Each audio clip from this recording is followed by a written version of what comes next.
What's going on, guys? A few weeks back, I tried my first health tracking smart ring. It was the Ringcon Ring 2. And while I was fairly impressed with quite a few things about this thing, like its battery life, for instance, I was not totally blown away by the accuracy of the tracking. It seemed like my Pixel Watch 2 was just doing a better job with the things that I needed, tracking particular workouts, and then just the data itself, like sleep tracking, just did not seem to be all that accurate to me. But today, we're going to try another one. This one is the Ultrahuman Ring Air. It's a little bit more expensive. It's an additional $50 over the Ringcon, but I'm hoping that that means we're going to get a little bit better quality. If we scroll down, we'll look at some of the information here on this before we jump into the unboxing and setup, but they're claiming unmatched accuracy. It's only 2.4 grams, so it should be quite comfortable to wear. They're really touting their sleep tracking stuff, which is something that I'm definitely interested in seeing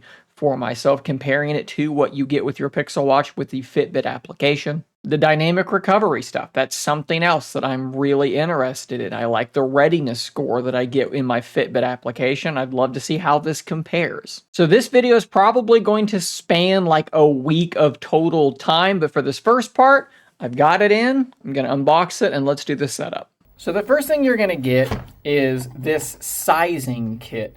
And it's also going to give you a look at the different materials that you can choose for your ring, and you can see the instructions there, but it's really straightforward. Inside this, you have several different sizes. You're going to want to try one of those on, and they want you to actually sleep with it on for 2 nights to make sure that it's nice and comfortable before you actually make your final decision on what size to get. Of course, I've already done that, and I have the ring itself here ready to be unboxed and set up. So right here front and center, we do have the ring itself, and if you look, maybe I can show you that inside the ring, there's all manner of different hardware that actually is going to be doing the health tracking. You can see the material that I went with is the Space Silver. It's kind of got a glossy look to it. It is definitely a lot wider than the Ringcon Gen 3. You can see the difference there, and the Ringcon has this like flat portion with the little bumps on the inside, whereas this is completely round. You do have this sort of flat area there, but that is the only protrusion that I can see. Now with the Ringcon, I actually did go with my ring finger, but with the ring sizing kit, I could not find a ring that fit my ring finger well. It was either too tight or too loose. So for this one, I am going to be going with my index finger, and the fit does seem pretty much perfect on that one. But let's go through the rest of this unboxing and we can see what this setup is. Hello, Cyborg. That's actually kind of funny. We have a little sticker, which is actually like textured, so that's kind of nice. And this is the charging setup for this thing. That is it. That is all it is. That is kind of interesting. Switch is going to sit on like that, and I don't think that this has like a battery. It's a dock, so you're going to have this actually plugged in, and that will do the charging. Oh, we actually have a couple more stickers. There's 4 total stickers inside the box. And inside this, it looks like we have a braided USB-C to C cable. That's definitely nice. So we've installed the Ultrahuman app, and we are going through this setup process. It has been very, very straightforward and easy. As you can see, it is pairing to the ring right now. So we are connected and good to go, ready to start setting this thing up. Do you guys want to know how much I weigh? I'm sure I'm going to get plenty of comments about that. So we're now in the application. Obviously, there's no data in it, but you can see cardio age, skin temperature, HRV, which is your heart rate variation. It basically is watching to see if your heart rate is able to quickly adapt to different circumstances. VO2 max, resting heart rate. Looks like there is a decent amount of data that's going to be recording. Circadian alignment insights, that might be pretty cool. Can we scroll across the top? Caffeine window, that's interesting. All right, there is a lot here, but obviously I can't do a whole lot more until I now begin to wear this thing and let it actually start tracking. Although one thing I do want to quickly show you before we probably have a significant time jump, when I click on certain things in this application, look at these animations and look at how well this is handling a tablet style device. That is great. So I'm about to go for a walk where I'm going to track using the ring and my watch at the same time, see if we can get some sort of different looks at that data.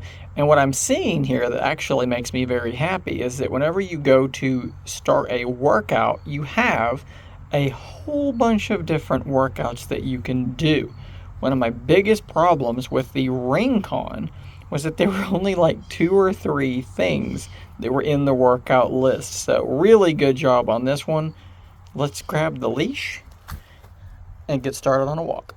So here we are on day 5. We have indeed skipped ahead in time, and we're going to use this split screen view to look at some of the data that was collected by the Ultrahuman Ring and compare it to the data that was collected by my Pixel Watch. And you can see here on the same day, we are quite different when it comes to the overall steps, but we do have to keep in mind that I did not put the ring on until a little bit after noon because that's the day that I got it. So we're going to skip ahead to the next day on both of these and compare the total number of steps. And as you can see, the ring is actually a little bit higher than the Pixel Watch. We know from some other studies, some other people's content basically, that the Pixel Watch does a pretty good job with step accuracy. So I think that this is an indicator that at least on that day, the ring was a little bit overestimating steps. And then if we jump to Thursday, you can see that we have dropped down again, and now we're actually really far below. And the reason is because we have this huge gap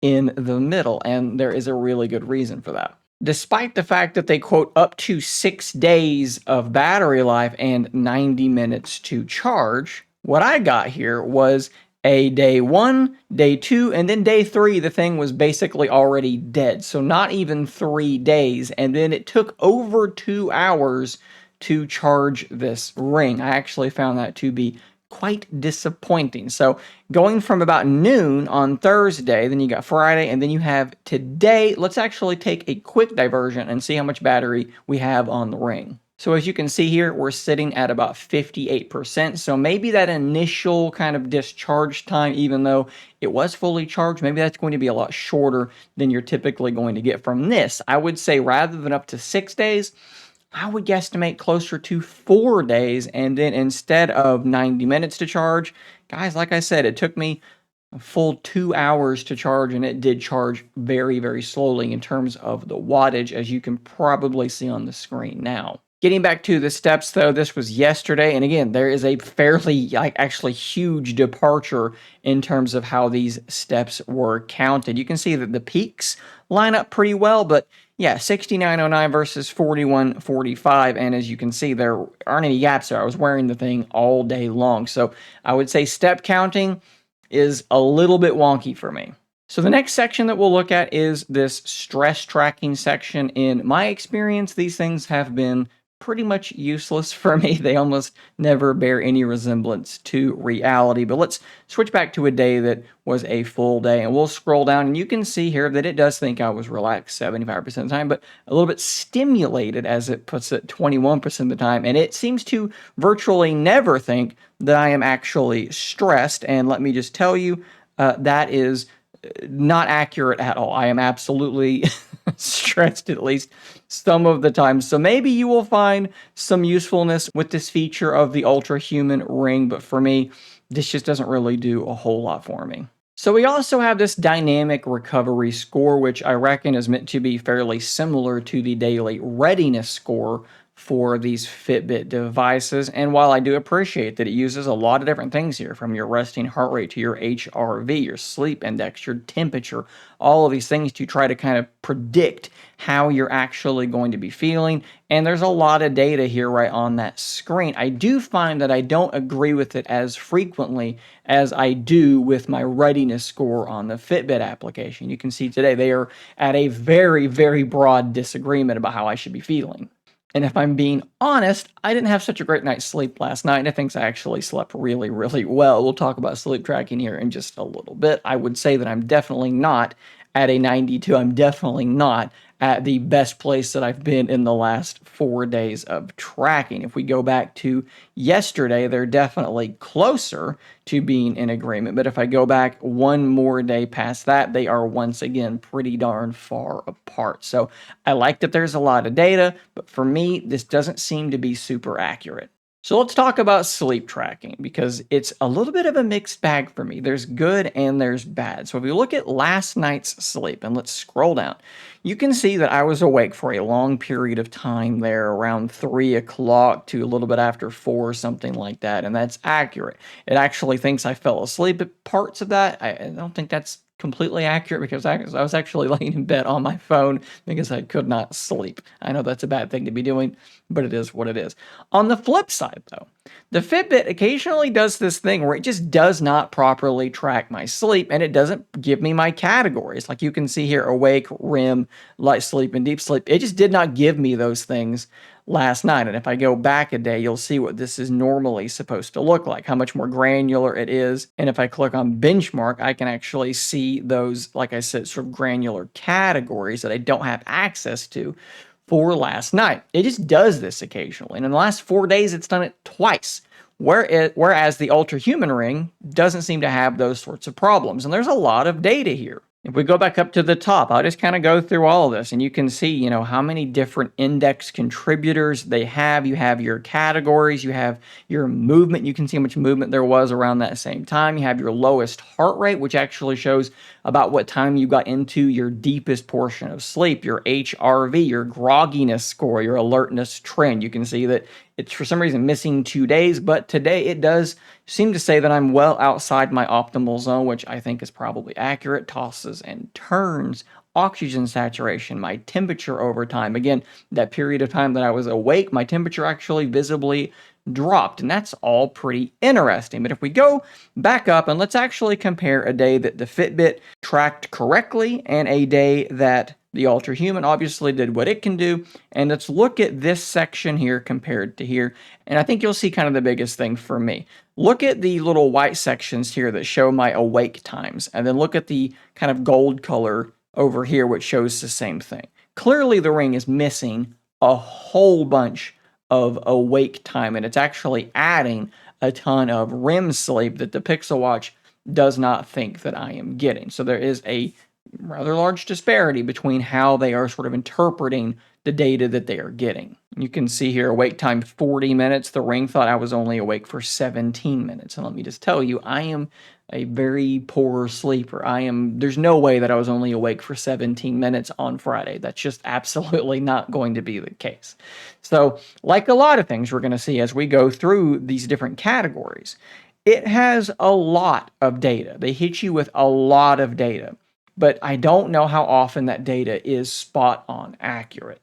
Both of these do show a map. I've scrolled off the map for my Pixel Watch, and I'm going to blur the one for the Ring because I don't want you guys to know where I live, but they both did a really good job. Obviously, the GPS for the Ring is the GPS on your phone, so it's going to be just fine at that. But let's look at the other details because there's a couple of things that stand out to me. So the distance, one's in kilometers, one's in miles, but they wind up being very, very similar. But if you look at the energy burned, 169 calories here, 172 there. We are pretty much spot on. And if we scroll down to our heart rate zones, you can see 100 BPM average for the Pixel Watch and then 121 for the Ultrahuman Ring. So it's actually got a much higher average BPM than the Pixel Watch. But I do love how much data the Ultrahuman Ring packs in here. You have your calories, your heart rate, and your heart rate recovery, as well as, of course, your workout zones. You have a similar thing over here as well. You have elevation also on the Fitbit. So these are very, very similar,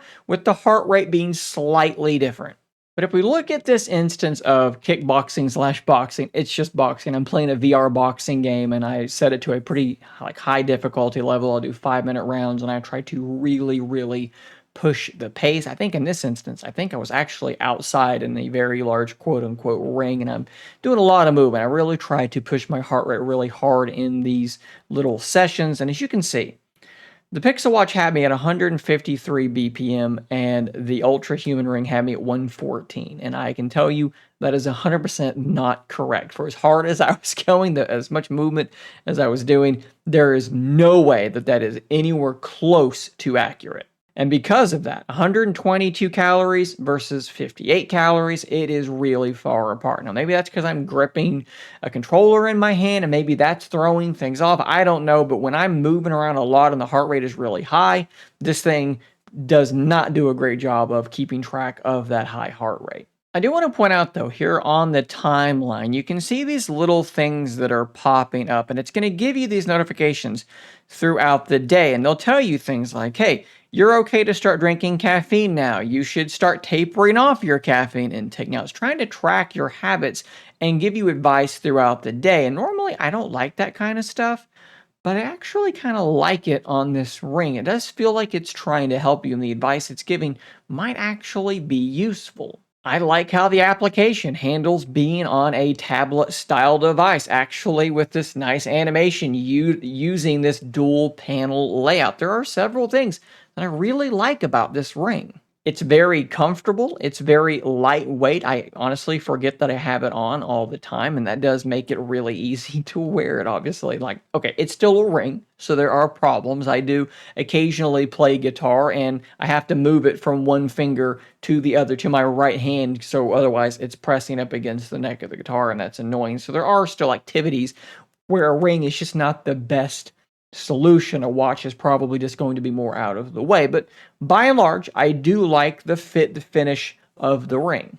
I also want to give them credit for doing all of this without a subscription. You do have this panel down here at the bottom where they're going to try to sort of advertise a few things to you, and they do have some things that they're going to potentially ask you to pay for if you want them, but they are extra. You see these power plugs. This is a good example of that, where you can see some of them are there, some of them are free, and some of them are things that they potentially would have you pay a subscription for. $2.90 a month, $4.90 a month, and I think that that's cool, right? They're still providing a lot of functionality for free and then offering these add-ons. So guys, what you have here for $349 is a product that I think in a lot of ways is very, very good. It does a lot of things absolutely correctly, but there are some rough edges here and there. I wish that that battery life was a little bit better than 4 days compared to something like the Ringcon that's going to get you closer to 2 weeks. That is definitely a downside. You add on over 2 hours to charge the thing. That is entirely too long. You also have some of those deficiencies in terms of the tracking. Granted, a lot of stuff is going to be, I think, close enough for the vast majority of people. But if you're like me, and maybe you're doing things like that boxing stuff, maybe, you want to know exactly where your heart rate was. Maybe you want to know your calories more accurately, and those sorts of workouts do seem to be a problem. Bear in mind, it does have the ability to track a ton of different workouts, so that is very important to note. Just keep in mind that for the money, you're probably going to be able to find some more accurate trackers that are going to live on your wrist, and they're probably going to give you notifications and other abilities as well. Maybe you really value the ring form factor, and if that's the case, I think that this is a decent enough way to go. I do want to give a big shout out to Ultrahuman for sending this ring over for me to review. As with all of my full reviews, no money has changed hands for the production of this video, and they are seen at the exact same time as you are. I will put a link in the description down below to their webpage, as well as to Amazon. One or both of those may be affiliate links, which means if you click the link and you make a purchase, I'm going to earn commission off of that purchase, and that's a great way to help support the channel. Thanks for watching. Subscribe for more content like this, and until next time, stay nerdy, my friends.